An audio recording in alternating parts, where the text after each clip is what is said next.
instinct is very compelling. Instinct cannot be avoided. Instinct is our very nature. Instinct is the driving force of all the species on earth, including human species. So every being has this instinct, this tremendous force of instinct which makes them live their life. But for human beings, we have a very active mind matter. Mind matter is mind, intellect, and ego together. And our whole response to this world, whole expression to this world, whole experience of the world is based on our mind matter. So while instinct is the driving force of all the species, the basic instinct, of course, is survival instinct, and which has two aspects. One is the food for the body, for sustaining the body, and the other is sexuality to sustain the species. So these are all connected to one aspect called survival. So every being has it, and we can't deny it. Now, for human beings, since we are using our intelligence, our capacity to be aware of various aspects of existence, our capacity to understand the consciousness, such as waking state, dream state, deep sleep state, so we are able to rise higher than the obvious to witness what's going around and why certain things are happening in certain ways. And great masters have told over a period of time that what you seem to be, the relative experience, when you wake up in the morning, your world wakes up. When you go to bed in the night, your world sleeps. Beyond that, there is a symmetry, there is a driving force which is driving this whole existence on the world, in the world itself, and the existence on the world. So we started investigating, we started introspecting, we started trying to contemplate on what is actually our life. Then we went to basic emotions like anger, hatred, jealousy, revenge, all those things. And we thought, okay, these are all on the surface. They are all coming and going. They are not permanent. They are all temporary. Then there must be something which is actually beyond all this. And we realize whatever is temporary is coming out of something permanent. So the search for that permanent started. And that search for the permanent, they could not find outside of them. The world, the relationships, the positions, all these things could not give them that feeling or the recognition and the experience of permanence. That's when meditations, they started meditating inside. They started looking at inside. What's permanent in me? This body is not permanent, mind is not permanent, intellect is not permanent, ego is not permanent. And it's changing from a small child to an old person, and then we die. So we see the cycle of life and existence. And we decided nothing really matters. Even if we try to hold on to any of the positions, status, stature, nothing stays. Everything is going. Everything is changing. Then we realize, okay, when everything is changing, we must get to the unchangeable in one lifetime. That's when the power of Kriya was initiated. Power of Kriya is basically the connection to prana. And prana is the life force which activates the mind matter, mind, intellect, and ego. Mind, intellect, and ego is fed by desires. Desires of various nature, which are stored from experiences. Various experiences leave impressions. Impressions ask for further experiences. They become desires. These desires are processed through the mind matter. And for processing these desires, mind matter needs the help of prana, energy. And then the great masters guided people and told them, look here, if prana is the ingredient or the electricity which is making the mind matter experience and existence, in that case, if you control or regulate prana, you can possibly go beyond to the temporary experiences to the level of permanent experience, where you are the experience and there is no experience beyond you. So the human beings started connecting to themselves. The whole focus on the outside world turned into inside world. The mind, intellect, ego focused on the outside world, started focusing on the inside world. And what is provoking this whole experience called life, which is changing as per time and going on and on and on, almost uncontrollably. We only experience life as per what is given to us. We are born in a place, a time, a space, a situation, certain relationship flavors. There is nothing right, nothing wrong. Everything is just as it is. You can't change them. So we started looking at this whole thing and then said, oh, okay, so nothing can be changed. Then what is this unchangeable thing and how do you reach them? Then we started meditating on this, looking inwards, and then we through the regulation of prana, using certain method, we slowly started detaching from the mind matter.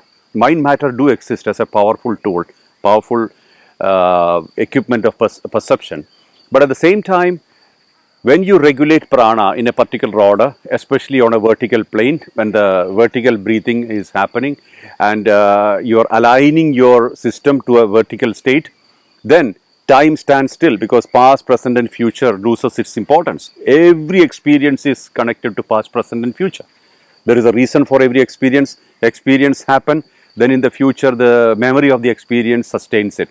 So this cycle is changed to experience is me and beyond the experience there is nothing.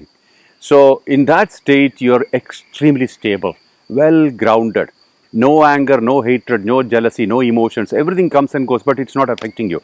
Then you start moving into the states of samadhi. Samadhi is stillness of mind.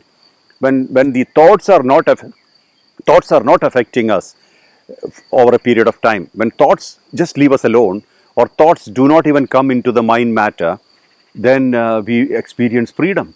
There is no compulsion for talking, compulsion for expressing, compulsion for actions. There is no compulsion. When there is no compulsion, we become very free. We are free. And that freedom man started experiencing, and the man started realizing this is life. This is the real life. Not the compulsive existence where all the thoughts are driving us, pulling us, pushing us, making us feel good, making us feel bad, just like a slave. That's gone. That is history. We are now in a state where if you need to have an emotion, you can have, but you are not bound by it. That is a big time change, big shift. And that shift provoked further investigation to the level of the highest level of samadhi, where you are only inside. There is nothing outside. And when you are totally focused inside, all that you stored inside over a period of time, from our experiences, they all start dissolving. And then you become empty and empty and empty and empty. And then you are finally only one with the supreme consciousness. Then the whole intellect, mind, every matter dissolves and you are fully established in supreme consciousness. And that's a state which nobody can touch, nobody can do anything. Where you are one with the whole world, whole nature, all the elements, everything is you. You are one with the Creator. When that's the only time when we actually realize what is this Creator all about. Everything is energy, energy form, no matter, no duration. It's completely immortal. There is no mortality. There's no beginning. There's no end. There is no birth. There is no death. That state happens when you are fully focused inside and you are only witnessing the supreme brightness, brighter than a million suns. That experience becomes you and you become that experience. So the great masters said, okay, this is the way to go and this is what you can achieve. They said, you are that. That's what the ultimate guidance was. You are that.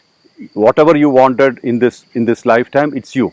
Don't focus anything outside. It has nothing to do with people. It has nothing to do with relationship. It has nothing to do with materials, possessions, position. It's you. So when we start looking at inside, then we realize it's not easy because the compelling desires, compelling experiences, compelling memories, they take us outside all the time. We expect so many things. Expectation leads to disappointments. Disappointments leads to pains. So in this mode of operation, we started to realize there must be something to hold on. That's when the master material comes. When a person gets into the bhav or the feeling of a disciple, then a master appears who's already established in that plane, already established very well into the supreme consciousness, becomes a master. He doesn't have to become a master, nor a person has to become a disciple. But when a disciple happened, a corresponding master has to happen. That is the way it is. There is a demand and a supply. So the traditions supplied masters over a period of time. Great masters walked this earth. They wanted nothing from earth. That is their state of liberation. Their highest message, the top message, the highest message of every master is that the state of liberation. That means their life itself was the highest message. They wanted nothing from anybody. They never cared about the following. They never cared about the money, the materials the earth will provide. They just delivered everything. You want a body, you take the body. You want the mind, you take the mind. You want the consciousness, take the consciousness. Everything was available and they never cared about it. And this was the greatest blessing, the God-given blessing on this plane called earth. They were available. If you have the eyes to see them, you can see them. If you don't have the eyes to see them, don't worry. Sometime you will gain the eyes to see them. So there is no competition here. There's no hierarchy. There's no high, there's no low. It's up to you. It's the way you are. So if you are connecting to a great master, understand that you earned it. If you have not earned it, you will not connect. Even if they come in front of you and stand in front of you, the greatest of masters come and stand in front of you, you will not know because you have not developed the eyes to see them. And they look like nothing. They will destroy all your concepts because all these concepts has to break someday for the mind to break because they all sit in the mind. And mind will produce, oh, this should be like that should be like that, the master should behave like this, talk like this, walk like this, eat like this, sit like this, sleep like this. All this has to be broken. Master breaks them into pieces. That's the only way mind can be broken into pieces. Mind matter can be destroyed. So master does that great job of destroying the mind matter. Then all the storage is destroyed, you become empty. This is the whole idea of liberation. Liberation is absolute freedom where you need nothing from earth and you are everything on earth. You are everything. You are that.